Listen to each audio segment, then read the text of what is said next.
ومپارا وإذا سمعوا ما أنزل إلى الرسول ترى أعينهم تفيض من الدمع مما عرفوا من الحق يقولون ربنا آمنا فاكتبنا مع الشاهدين.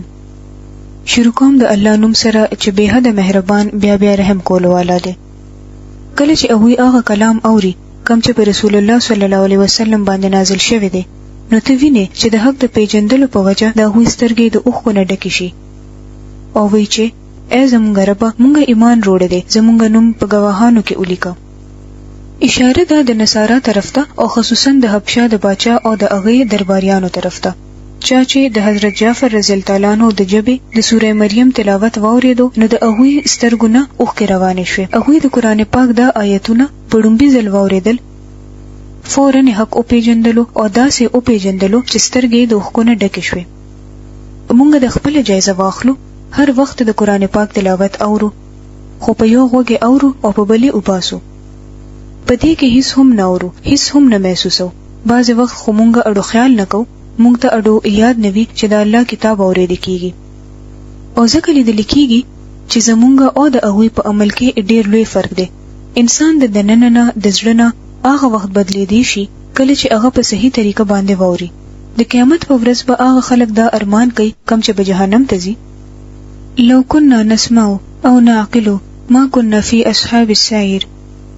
ارمان چې مونږ اورېدلې وي او صحیح اورېدلې وي او نعقلو د عقل کار غشتلې وي ما كنا في اصحاب السعير نو مونږ به د هور د دې لمبو والو کې نه وو. اورېدل یو معمولی عمل دی خو په رښتیا یا په صحیح معنی کې د الله کلام اورېدل د انسان ژوند د هغه دنیا د هغه دننه او بهر بدل کی.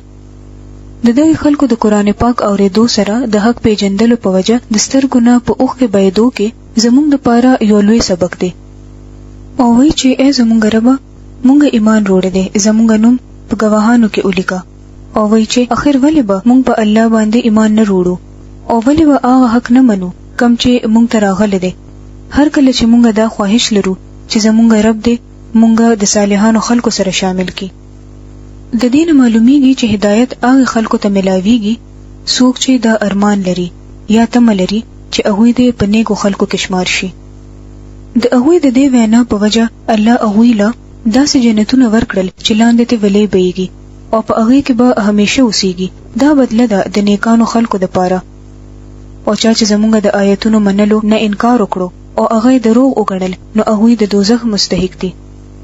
یا ایها الذین آمنوا ای خلکو چې ایمان امروړي دي لا تحرموا طیبات ما احل الله لكم. کم پاک سيزونه چې الله ستاسو د پاره حلال کړی دي هغه مه حراموي او د حد نه ما وړي. الله زیاتی کول والا خلق نه خوخي.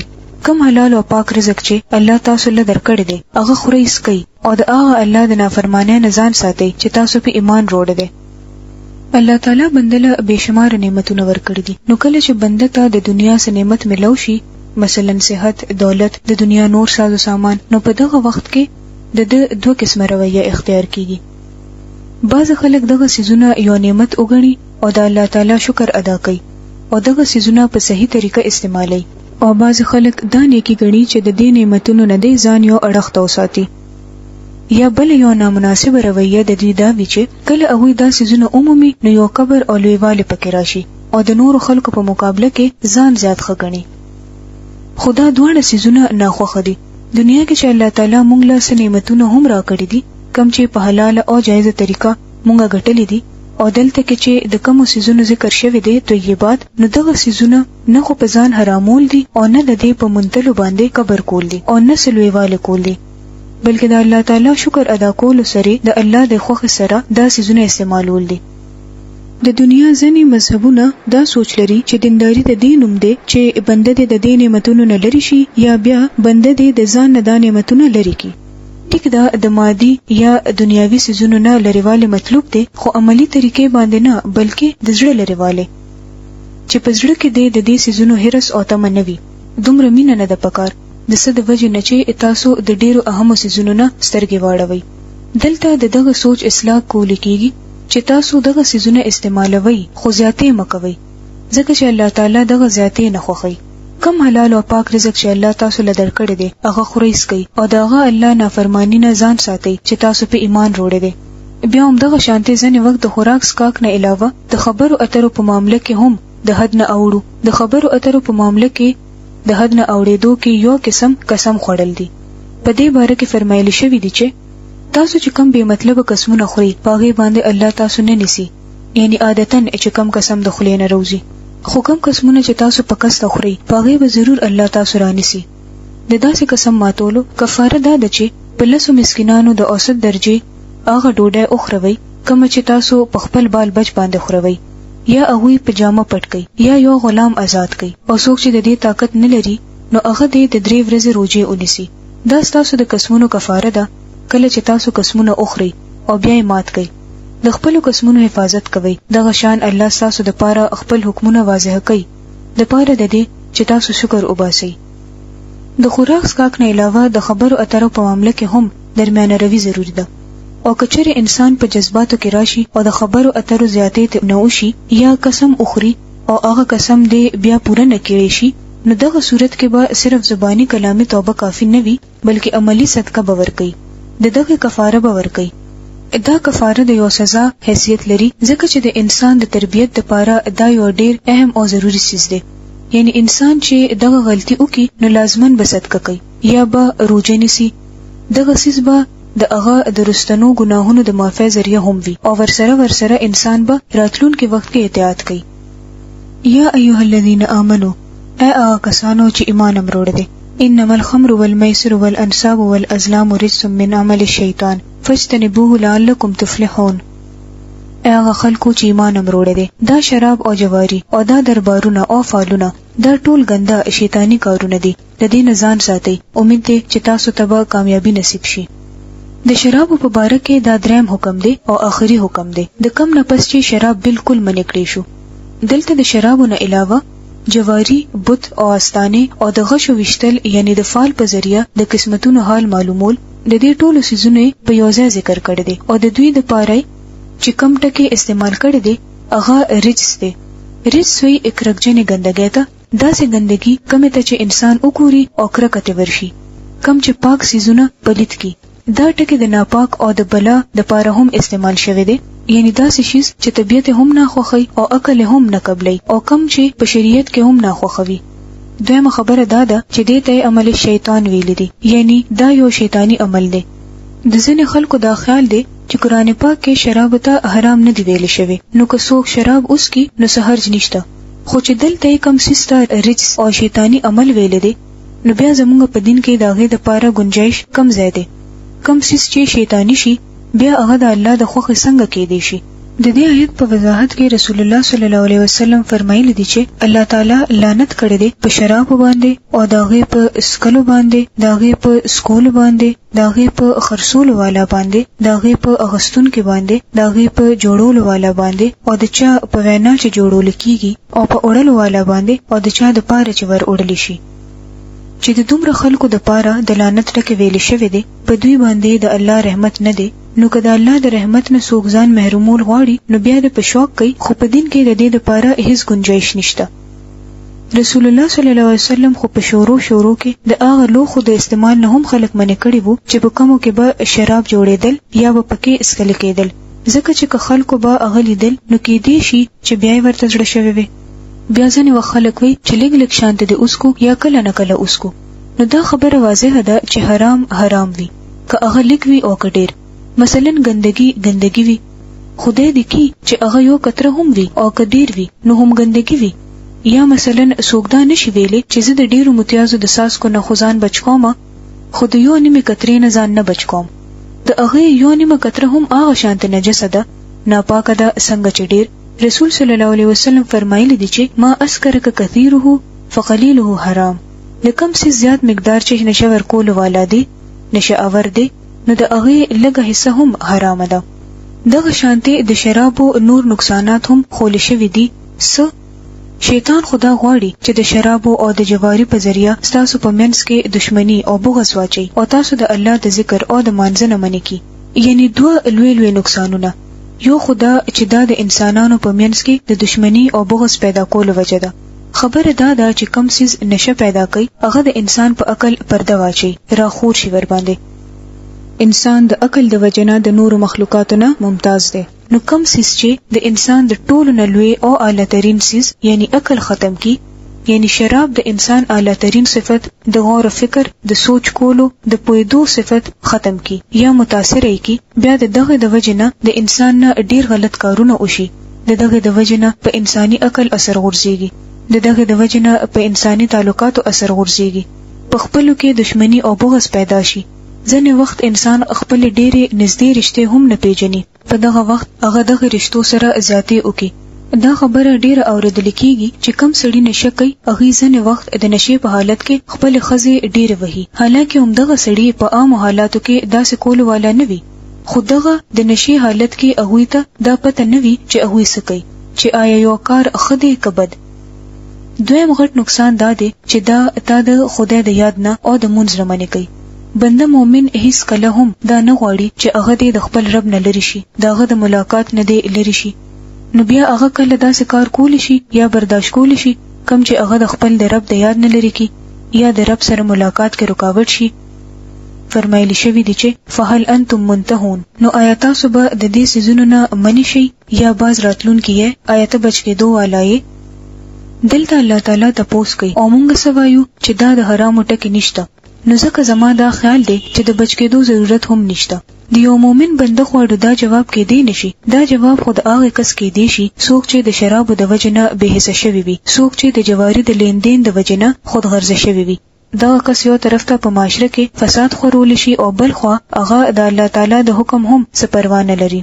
واطیعوا الله واطیعوا الرسول واحذروا، د الله او د رسول خبره اومني او منی شي په ټولو معاملاتو کې، او خاص کر د شراب او د جواری په معاملې کې، ځکه چې ډیر خلک دا وایي چې دا په قران پاک کې نشته، سره د دې چې رسول صلی الله علیه وسلم په خپل سنتونو کې قولی او عملی دوه طریقو کې د شراب د حرمت ذکر کړی دی. کله چې رسول صلی الله علیه وسلم د مدینه په کوڅو کې دا اعلان وکړو، نو چرته چې مسلمانان وو هغه هم الته کې ودرېدل، کچا یو ګلاس کلی وو نو دوی مې پرې خودلو، او که یو ګوټه غشتلې وو نو بلې وانه غشتو، او هغه شراب داسې واوړول چې څومره ورځې د مدینه کوڅې خوشته وي، او شراب په نالو کې داسې بيدل لکه اوبه. نو دا یو مکمل اطاعت وو د صحابه رضی الله تعالی عنهم. څنګه چې حکم واوریدلو نو سمینا و اطعنا ویل، او بیا پوره دغه خبره او قبول کړه. بل طرف ته مونږ ګورو چې په یورپ او امریکا کې په شرابو پابندي لګولو لپاره بے پناه کوششونه کیږي، زرګونه او لکونه ډالرز خرج کیږي، خو هیڅ فائدہ نه کوي. 1933 کې کله چې په امریکا کې د نشې خلاف یو مهم او چلول شو، حکومت تقریبا 6 کروڑ ډالرز خرج کړل. د خلکو په لار راوستو د پاره 300 کسانو له پانسي ورکړه، 15 کسان قید کړل، غټ جرمانه ولګولې، لوی جایدادونه ضبط کړل، خو بیا هم دا هر څه بیکاره شو او اخر هغه دا قانون دا حکم واپس واغشتلو. د دې په مقابله کې کله چې نبی صلی الله علیه وسلم صرف یو اعلان وکړو نو ټول خپل لاس ونیولو. دغه فرق وو د تربیت، یو ځای کې صرف د قانون او د تقریرونو په ذریعہ د بدلون خواهش او کوشش کیږي، بل طرف ته مخکې ځړنه تیارول شي، بیا احکامات نازل کیږي، څنګه چې هغه لبه اول رو حکم ورکولو او هغه به دماغي تور باندې تیار کړ. او همدغه زموږ د دین طریقه ده. نو همدغه شانته خلکو ته د دین پیغام رسول پکار دی. کوم خلکو چې ایمان وروړو او نیک عمل شروع کړو، نه هغه چې مخکې څه خړل اسکلی وو، باغې به هیڅ گرفت نه وي، ځکه چې خلک پریشان شو چې کم خلک د توبې نه مخکې هم په دغه حرام حالت کې رخصت شوی دي، نو د هغه به سکیږي. رسول الله صلی الله علیه وسلم ورته فرمایل چې څه شوی دي هغه شوی دي، او مخکنه غلطیاں به معاف کول کیږي، خو په دې شرط چې آینده د هغه سيزونو نه ځان اوساتي کم چې حرام کړي شوی دي، او په ایمان باندې ټینګ پاتې شي او نیک کارونه کوي. بیا چې د کم سیز نه دوی منې کړي شوی دي، د هغه نه منې شي او د الله چې څه فرمان دی هغه اومني، بیا د خدای د یری سره نیک لار اختیار کوي. الله نیک عمل خلق خوخي. یا ایها الذین آمنوا ليبلونکم الله بشیء من الصید تناله ایدیکم ورماحکم. هغه خلکو چې ایمان امروړ دي، الله به تاسو د هغه ښکار په ذریعہ په سخت ازمایش کې اچي چې بالکل به ورته تاسو لاسونه او نيزي وررسي. د دې معلومولو لپاره چې په تاسو کې څوک د غنه غایبانه یریږي، بیا چې څوک د دې خبرداري نه رسټو د الله د مقرر کړي شوی حدونو نه واوړېدو، نو د هغه لپاره درناکه سزا ده.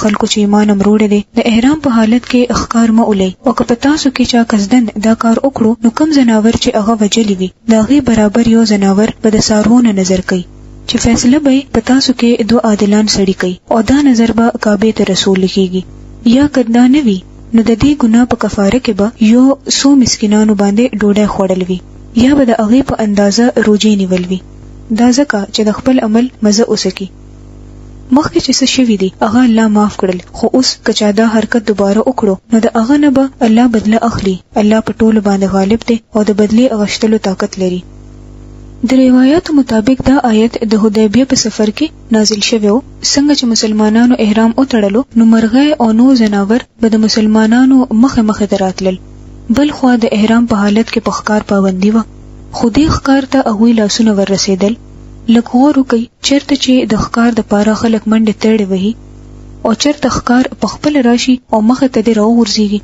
خو کلاس دې بیا هم اونیولو نو دا یو ډیر لوی ازمایش دی کم سیس چې د انسان د وسنه بهر وي په هغه خو صبر کې دی شي خو کم سیس چې د انسان مخه ته وي او بیا هغه په ځان کنټرول وکي نو دغه ریشه ایمان دی دلته هم چې څنګه حکم نازل شو نو خلکو خپل لاسونه اونیول سره د دې چې ښکار د هغه مخه ته وو دا دی هغه ډیسپلین هغه تربیت او هغه اخلاق کم چې اسلام پیدا کړی دی او په دغه میدان کې د دنیا یو قوم هم د نبی کریم صلی الله علیه وسلم د تربیت مقابله نشي کولی دا سه زبردست ډیسپلین چې هغه لبه د الله د رسول صلی الله علیه وسلم یو اشاره کافی و بیا فرمای تاسو د پاره د سمندر ښکار او دغه خوراک حلال کړی شو کمزې کې چې تاسو ودرېږئ هلته هم دا خوړې شي او د قافلې د پاره ته د لارې توخه هم جوړول شي البته د خوشکه ښکار په تاسو باندې حرام کړی شوی دی تر څو چې تاسو د احرام په حالت کې یې نو د هغه الله تعالی نه فرمانه نه ځان اوساتئ چې داغه مخه ته تاسو ټول غیر کړي حاضرېږئ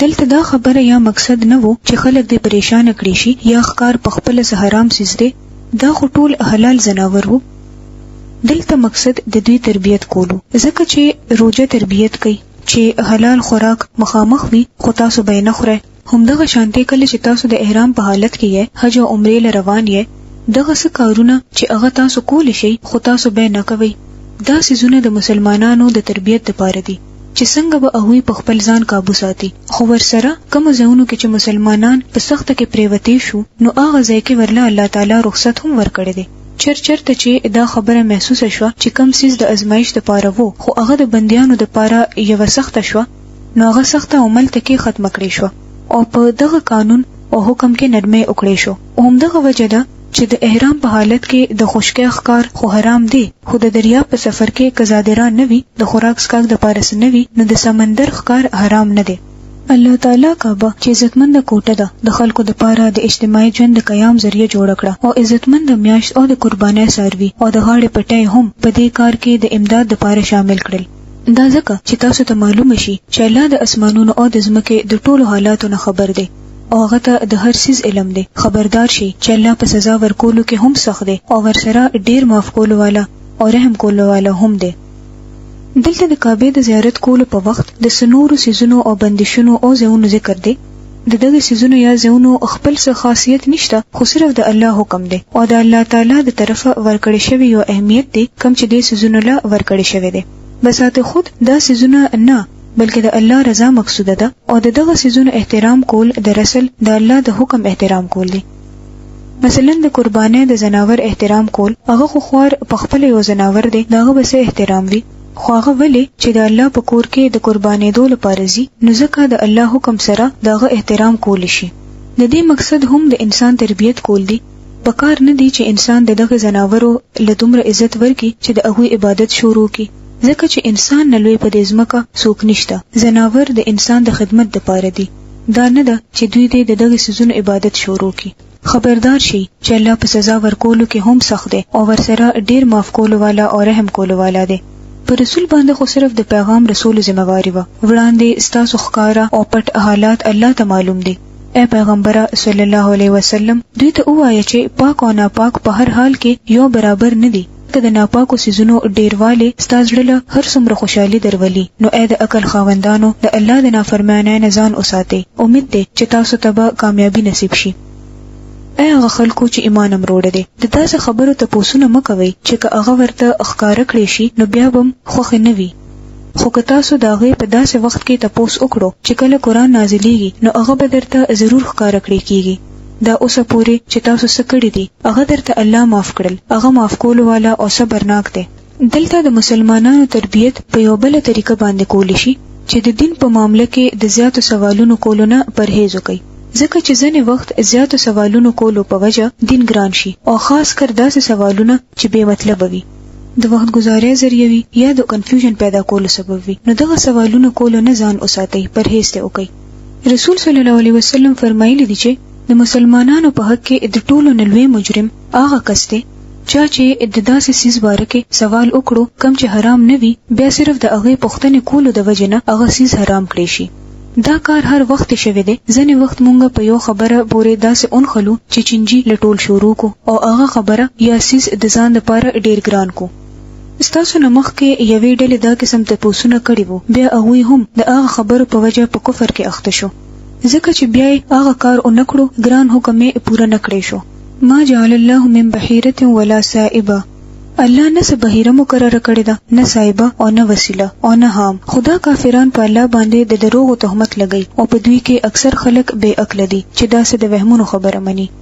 څنګه چې مونږ غوا یا ځنې نور جناور د بوتانو په نوم یا د قبر والو په نوم آزاد پریږدو او د دوی نه هیڅ کار نه غشتل کیږي، نو دغه شانته په اهل عربو کې هم یو څو مخصوصه شوی جناور وو، دا غوی د پاره دوی څه خاص نخې مقرر کړي وي.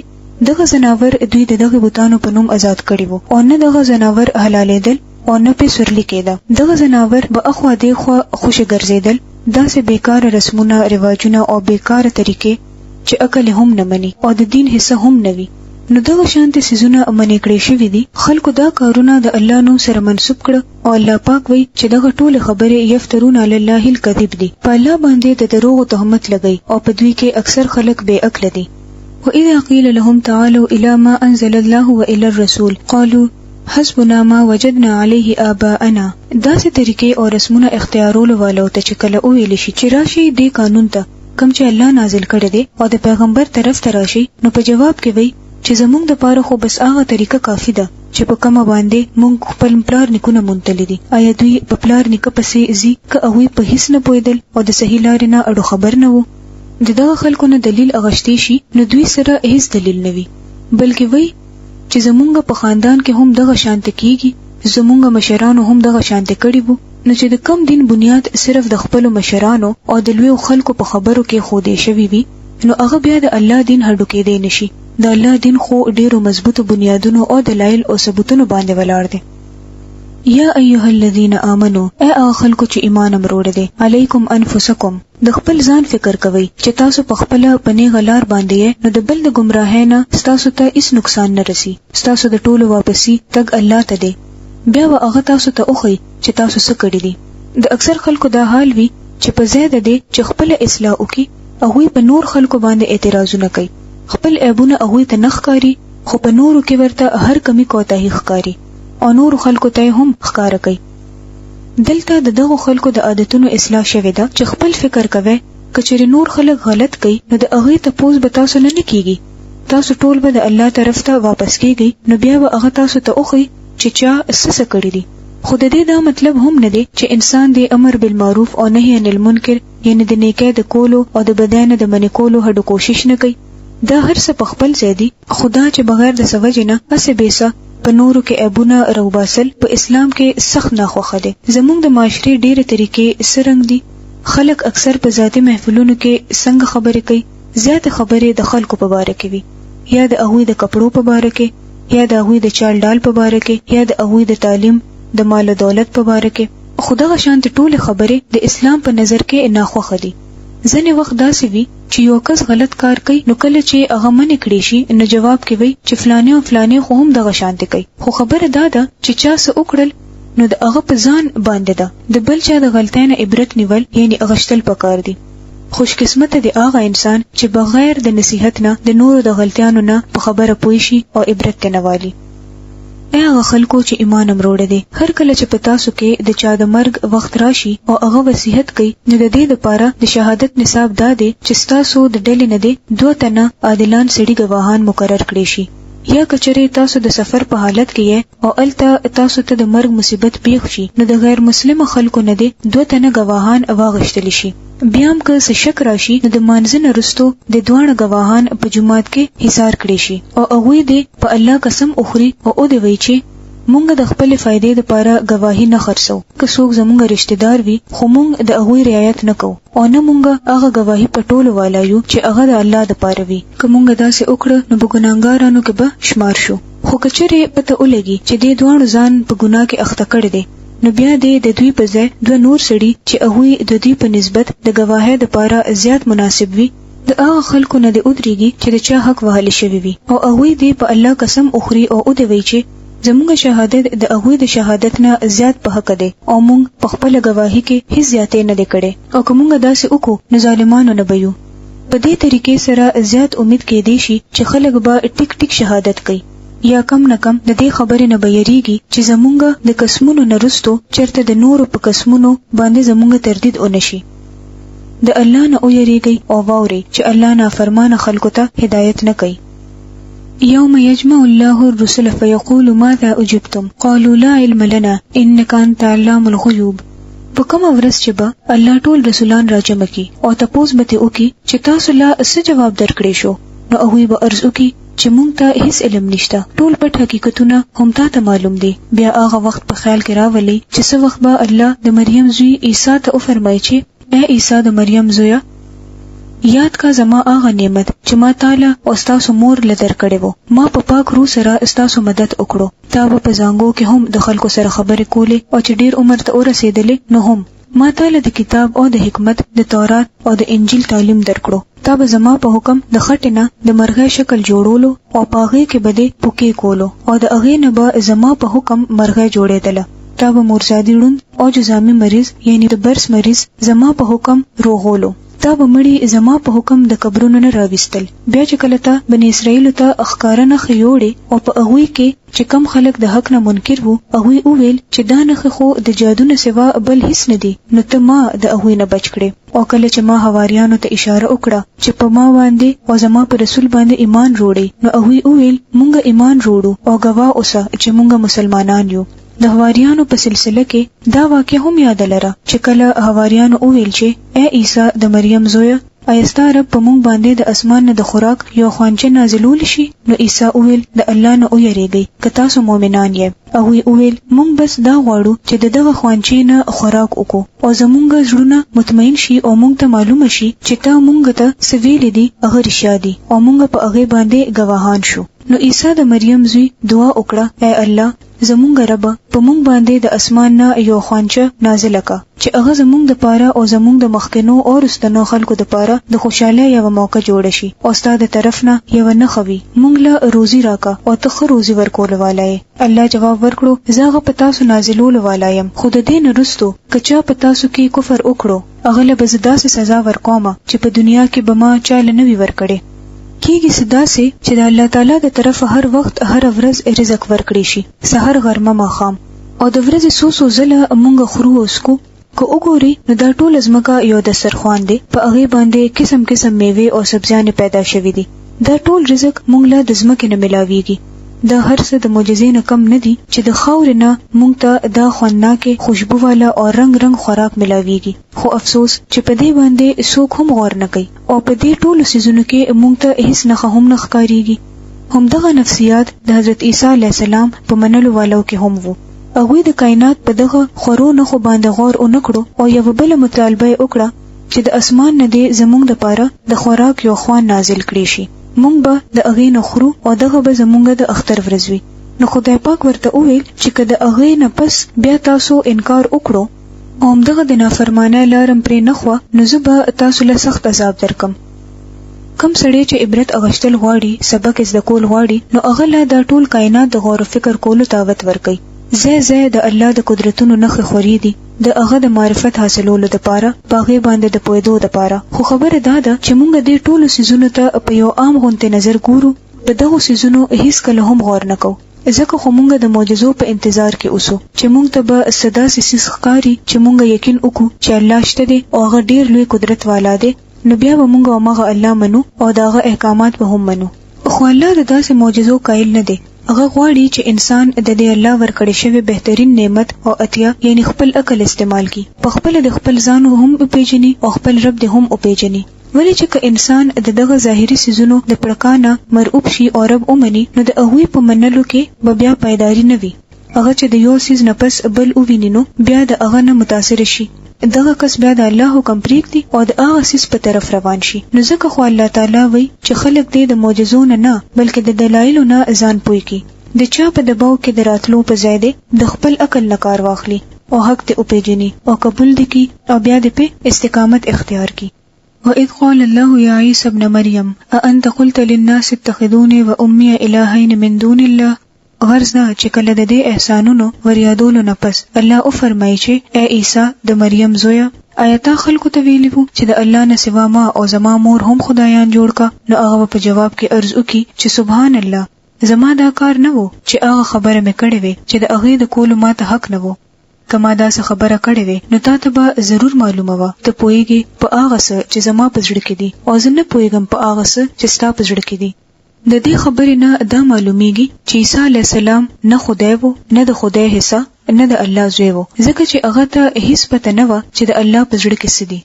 ته خو د ټولو پټو حقیقتونو نه خبره، ما هغه ته بس هغه څه ویلي دي د کوم چې تا ما ته حکم کړی وو، دا چې د الله بندگی کوي چې زما رب هم دی او تاسو رب هم دی. زه د هغه وخت پورې د هغه نگران وم تر څو چې زه د هغه په مینس کې وم. کله چې تاسو واپس راوختلم نو ته په هغه نگران وې.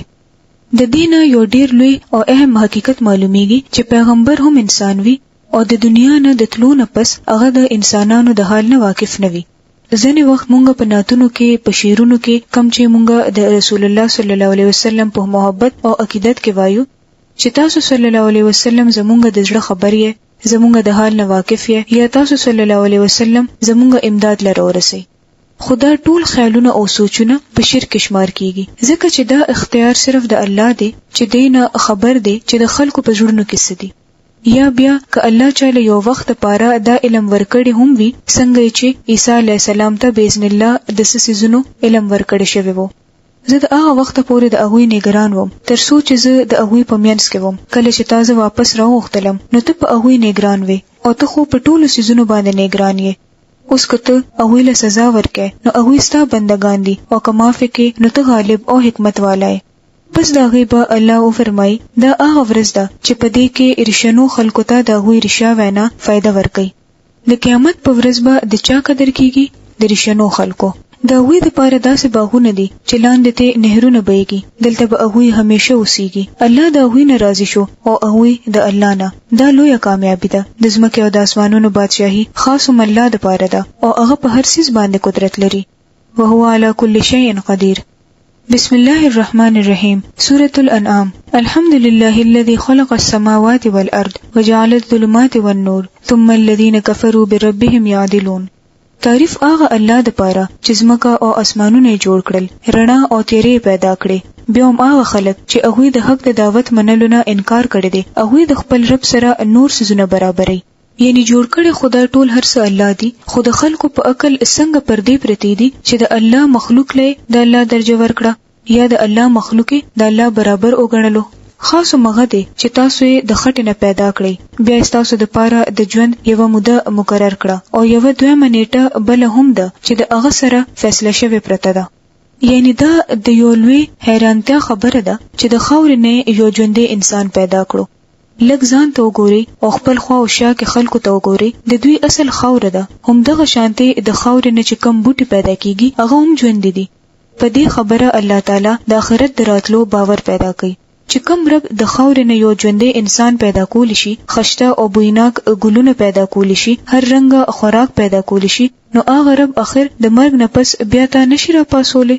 یعنی کنننی دنیا له هغه وجود ورکول شي، پیدا کول شي، نو سبا د آخرت په پیدا کولو کې داغه د پاره هیڅ ګرانه نه ده. دلته د رسول الله پاک د مرګ نه پس د ژوند دلایل ورکړي، ځکه چې تر کومه د آخرت عقیده په انسان کې پخه نشي، ترغه د انسان اصلاح نشي کېده، داغه تربیت نشي کېده. د مرګ خیال او د مرګ نه پس د حساب کتاب خیال انسان نیخ کی، یعنی احساس پکې پیدا شي. وهو الله في السماوات وفي الأرض يعلم سركم وجهركم ويعلم ما تكسبون. همدغه یو الله په اسمانونو کې هم دی او په ځمکه کې هم ستاسو په پټو او ښکارا ټولو حالاتو پوهیږي او کم خبر چې تاسو کوي د هغې نه خبر دی.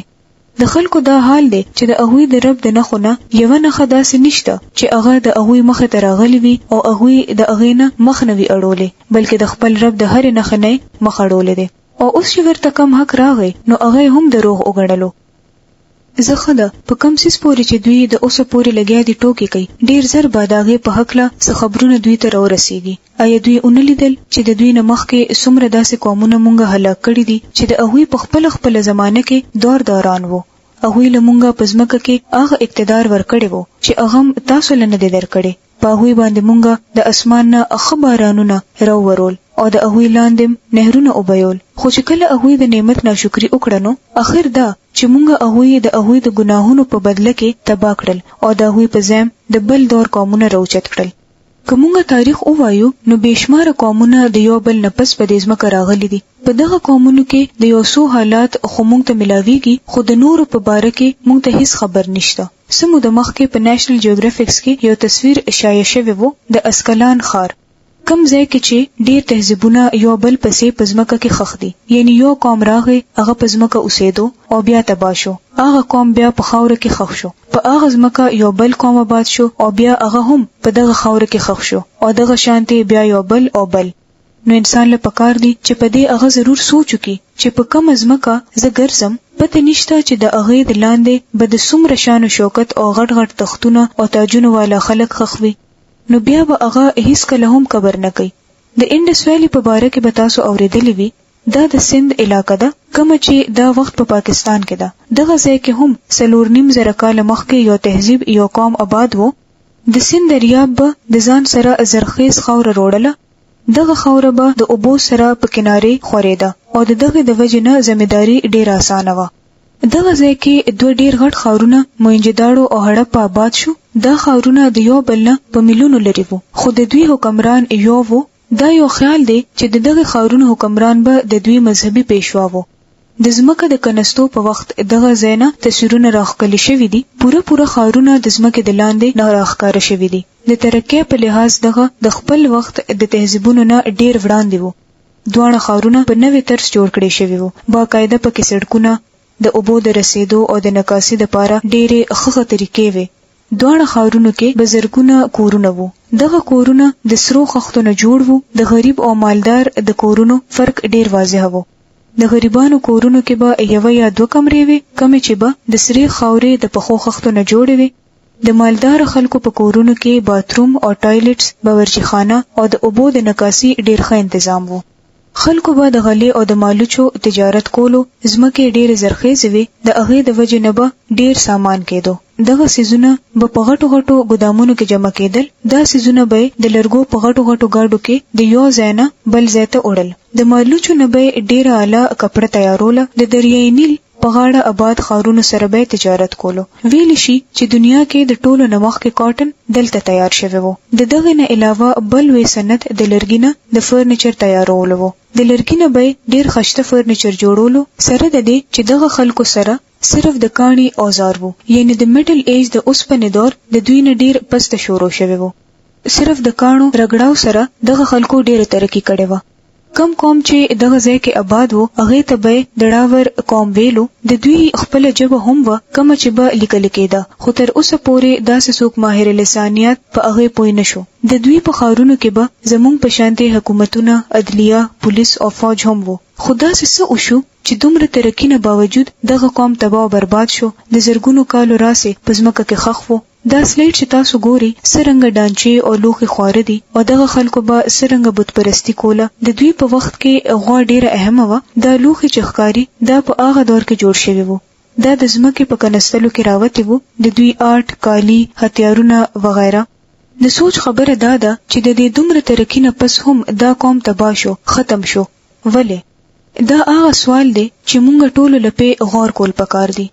دا خو یو څو وړې نمونې وي چې د سوچ او غور فکر د پاره تاسو ته وویل شول، خو تاسو به د داسې ډیرو سيزونو په باره کې ویلي وي، لیدلې بم وي، اوریدلې بم وي. د دغه ټولو په باره کې الله تعالی فرمایلی دی چې دوی له ما په ځمکه کې هغه اقتدار ورکړی وو کم چې ما تاسو له نه دی درکړی. په دوی باندې ما د اسمان نه ښه بارانونه راوورول او د لاندې مې ته نهرونه اوبیول، خو چې دوی ناشکري وکړه نو د دوی د ګناه په وجه دوی تباه کړل او د دوی په ځای هم په دغه ځمکه باندې د بل دور خلک را پیدا کړل. هم په دې ځمکه مونږ اوسېږو او په کلونو خلکو ته پته نه وي چې په دې کې د ننه څه خزانې ښخې دي. نن مونږ په دې ځمکه اوسېږو او سوچ کوو چې مونږ به همیشه دلته یو او زمونږ د ترقي د علوم او فنون به زمونږ سره سره وي. خو خبره دا ده چې انسان په ډیرو خطرو کې گیر دی. په کومه ځمکه چې مونږ ناست یو هغه د هور نه ډکه ده. هر وخت د دې د ننه آتش فشان خوټ کیږي. د ځمکې د ننه حصے باره کې تاسو ټول خبر یې چې څومره ګرمه ده. که په ځمکه کې چیرته کریک راغلو یا زلزله راغله نو دا ټوله لاوا به بهر ته راوځي. دغه شانتي د دې خبرې نه هم تاسو ټول واقف یې چې د ځمکې نچار چاپیره د ګیسونو یوه مجموعه ده. دا ټوله ځمکه یې راګیره کړې ده. هواګانې چې دا ځمکه یې محفوظه کړې ده، که چیرې هم دغه هواګانې په ځمکه را واپس شي نو موږ به پاتې نشو. د ځمکې یوه حصه خشکي ده او 3 حصې اوبه دي. که دغه اوبه بې کابو شي او په موږ راشي نو موږ به پاتې شو؟ نه. دغه شانتي که موږ د خپل ځان ته وګورو نو د ژوند دا ټول نعمتونه چې موږ ته ملاو شوي دي څومره قیمتي او نرم او نازک دي. که یو څو سکندو له هم زموږ زړه کار پرېږدي، که په مزغوم څه چل وشي نو بیا به زموږ دپاره د ژوند دا ټول نعمتونه هیڅ معنی نه لري. خو په موږ کې څومره دي چې هغوی په صحیح معنو کې د الله شکر ادا کړی دی. د دغې څیزونو په منتلم الله ته رجوع کړی ده. د هغه په مخ کې ټیټ شوي یو، د هغه شکر هم ادا کړی دی. دا هر څه الله تعالی جوړ کړی دي او موږ هم الله تعالی را لېږلی یو او هغه زموږ نه څه غواړي دا چې زما نعمتونه بیا مومئ نو ما یاد کړئ، زما شکر ادا کړئ. خو په موږ کې څومره دي چې شکر گزار دي؟ اے پیغمبره، که موږ په تا باندې په کاغذ کې لیکل شوی کتاب نازل کړی وي او خلکو هغه په لاسونو ور وړلو سره کتل هم وي، بیا هم چې کوم خلکو د حق نه انکار کړی دی هغوی به هم دا ویل چې دا خو ښکاره جادو دی. یعنی څوک چې نه منل غواړي هغوی څه ناڅه بهانه جوړه کړي او انکار وکړي. دوی وایي چې په دې نبي باندې یوه فرشته ولې نازله نه کړې شوه؟ که چېرته موږ فرشته نازله کړې وې نو د اوسه پورې به پخوا فیصله شوې وه، بیا به دوی ته هیڅ مهلت نه ورکړی شوی. او که چېرې موږ فرشته نازلوله نو هغه به هم د انسان په شکل کې نازلوله او دوی به هغه څه په شک کې اچولی وو لکه څنګه چې اوس دوی په شک کې پراته دي. اے نبی صلی الله علیه وسلم، ستانه مخکې هم په ډیرو رسولانو پورې ټوکې شوي دي، خو اخر په دغه ټوکو کولو والو باندې هم هغه حقیقت د پاسه راغی چې دوی به ورپورې ټوکې کولې. دوی ته ووایه لږ شان په ځمکه کې وګرځئ او وګورئ چې د دروغ ګڼلو والو خلکو څه انجام شوی دی. د دوی نه تپوس وکړه چې په اسمانونو او په ځمکه کې څه دي، دا د چا دي؟ ته ورته ووایه چې دا ټول هر څه د الله دی. هغه د رحم او کرم طریقه په ځان باندې لازم کړی ده. کتب علی نفسه الرحمه، ځکه هغه په نافرمانه او په سرکشۍ باندې تاسو زر نه رانیسي. خدا نه نیونی مهلت دی مونږ په غلط فهمۍ کې راګیر نه کی، ځکه چې لیجمعنکم الی یوم القیامت لا ریب فی، د قیامت په ورځ به ضرور تاسو ټول راجمع کوي. الته خو به مونږ راټولئ، الته خو به تپوس کوي. لا ریب فی دا بالکل یو بېشکه بېشبهې حقیقت دی. الذین خسروا انفسهم فهم لا یؤمنون، خو کوم خلکو چې خپل ځان په خپله د تباهۍ په خطر کې اچولی دی هغوی دا نه مني.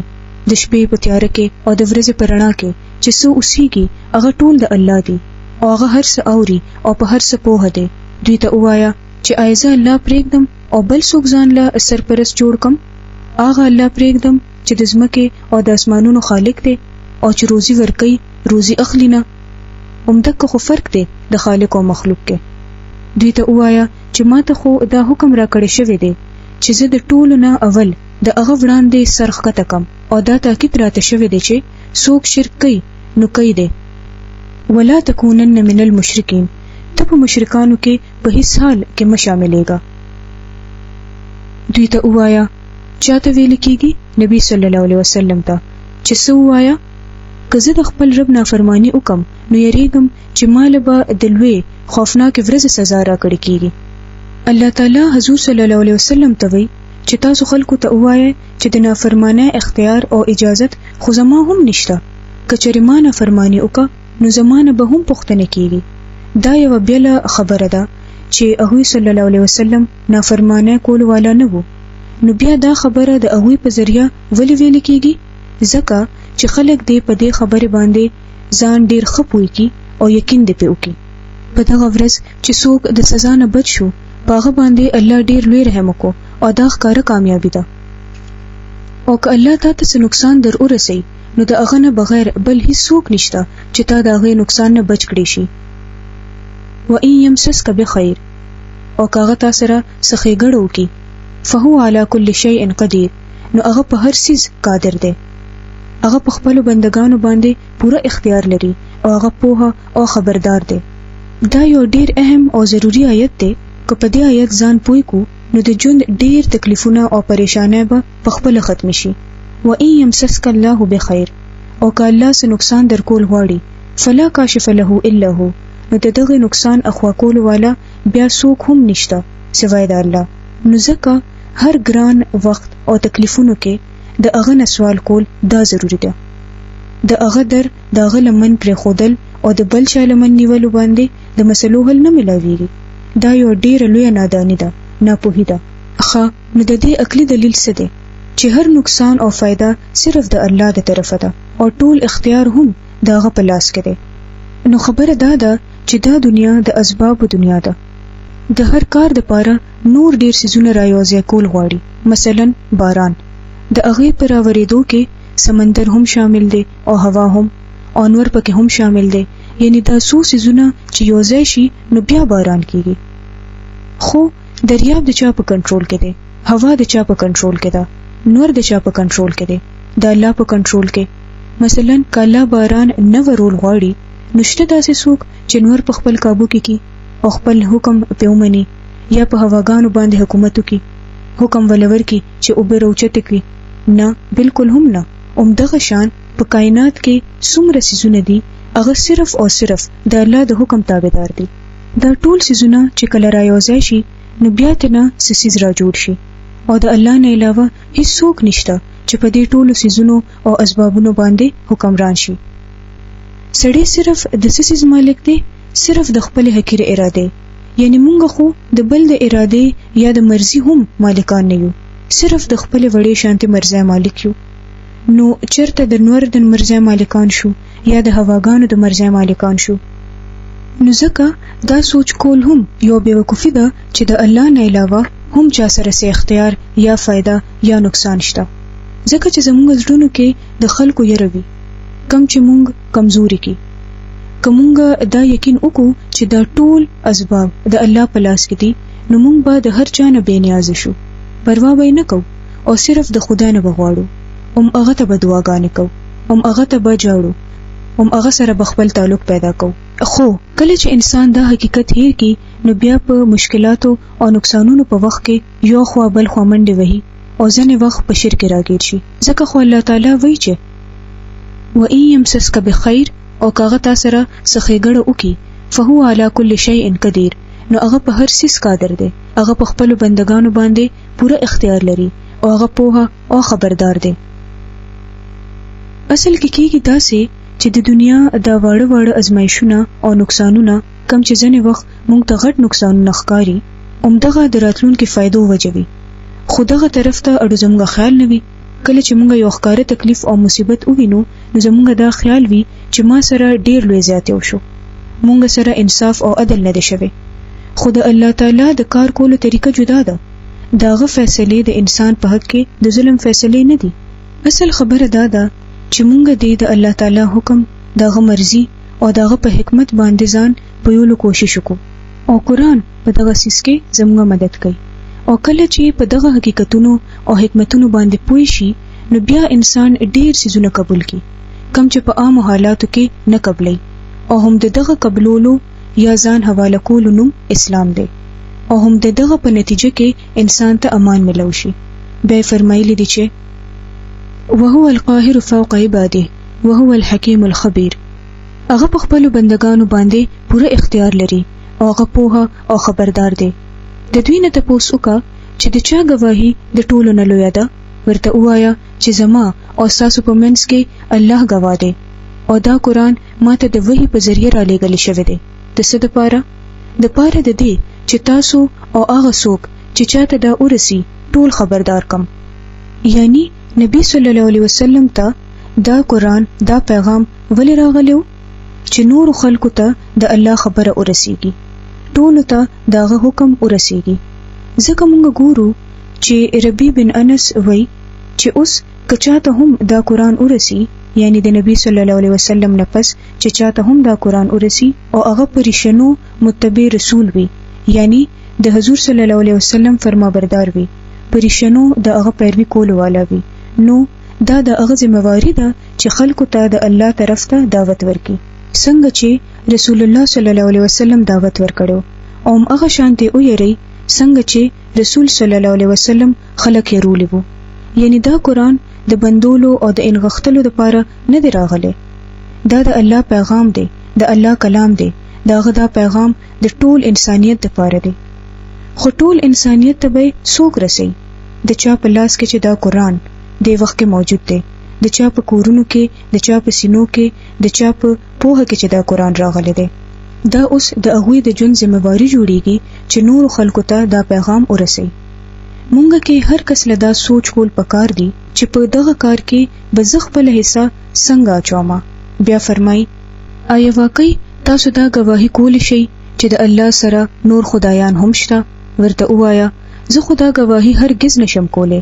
وایا خدای خو بس هم هغه یو دی او په کم شرک چې تاسو مبتلا یې زه د هغې نه قطعا آزادم.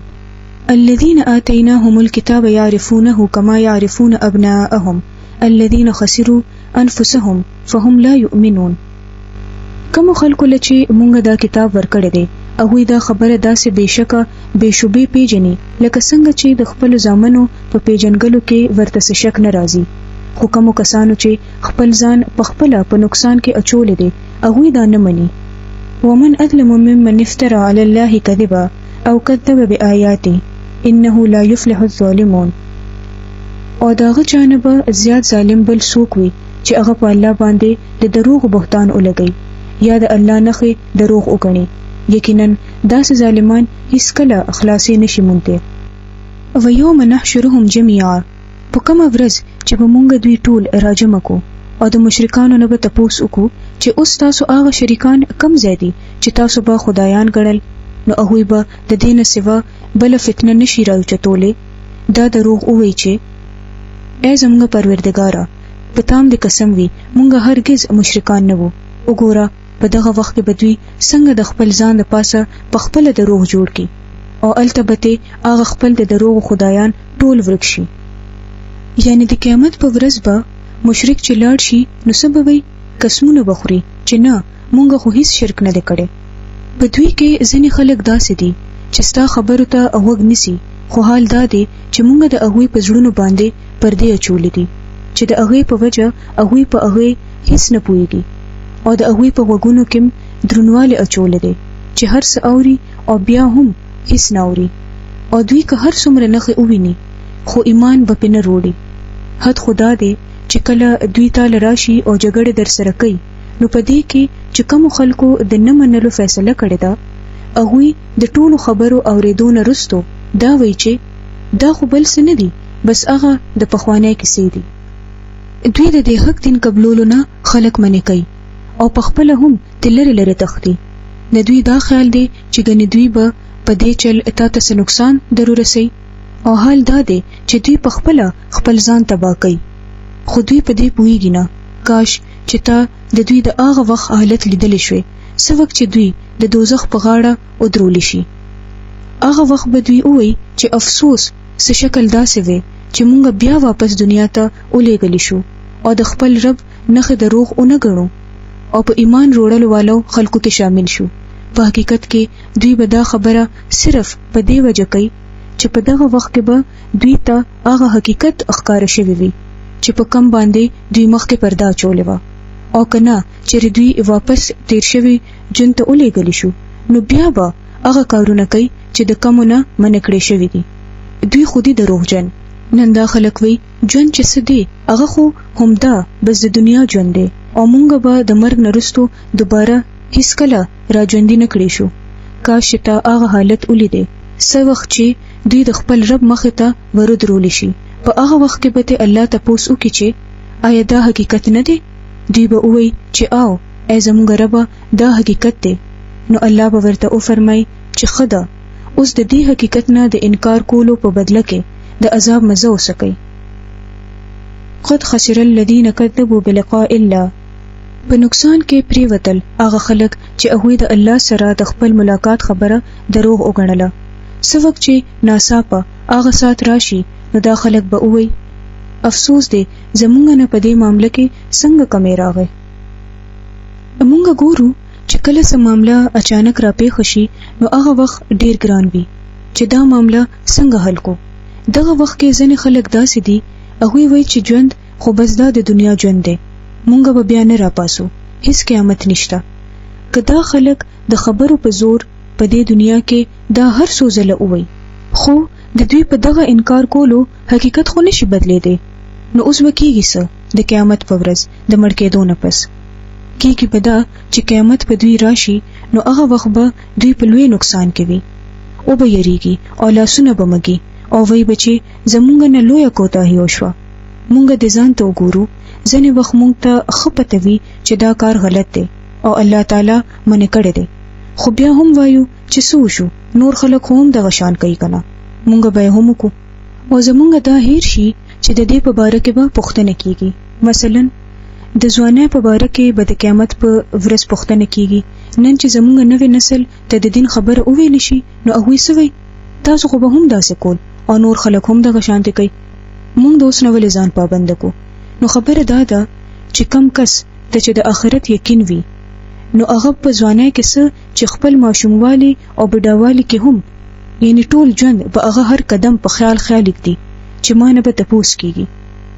دا څنګه کېدی شي چې الله تعالی د انسان له نعمتونو ورکړي، پیغمبر دې ورته راولېږي او بیا دې دا هم وفرمایي چې پوښتنه به درنه کومه او چې کله قیامت راشي نو چا نه به هیڅ تپوس نه کیږي او ټول به په یو ځای کې برواچول شي.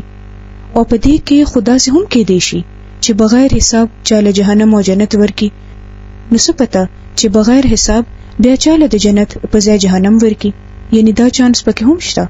یعنی چیرته چې ډیرو خلکو د جنت د دروغو تمه او توقع نیولې ده او یا په دې تمه وي چې په چانس به جنت ته لاړ شو، نو دا چانس خو الټه کېدی هم شي او هم د دغه وجنه په دنیا کې هم ضروری کار د پاره مونږ په چانس یقین نه ساتو. که تاسو چرته ځئ نو د وخت نه مخکې ټکټ اخلئ، په چانس نه پرېږدئ او نه داسې کوئ چې په کومه ورځ ځئ نو په هغه ورځ واخلئ، یا دا چې که په جهاز کې راته ځای ملو شو نو لاړ به شو ګنې نه. او خو په هغه موقع دغه شانتې تاسو کولی شئ چې کلم د تلو نیت نه وي، موډ هم نه وي، خو که چېرته ضروري تلل وي نو د وخت نه مخکې به سیټ اخلئ، بلکې کنفرم او ریکنفرم کوئ به چې چېرته سیټ هم کینسل شوی خو نه دی. نو دغه شانتې چې د چا دا یقین وي او ایمان پوخ وي چې د قیامت په ورځ به حساب کتاب کیږي، په ښه او بد کې به فرق وي، نو دا بیا کېدی نشي چې هغه به جنت ته تلو دپاره غلط او خراب کارونه کوي. هغه خو به په هر کار کې ډیر احتیاط کوي، هر قدم به ډیر په خیال کېدی، دا به ګوري چې چېرته زه څه غلطي خو نه کومه، هغه به خپل عمل بیا ګوري چې څه کومه، کنفرم او ریکنفرم کوي به.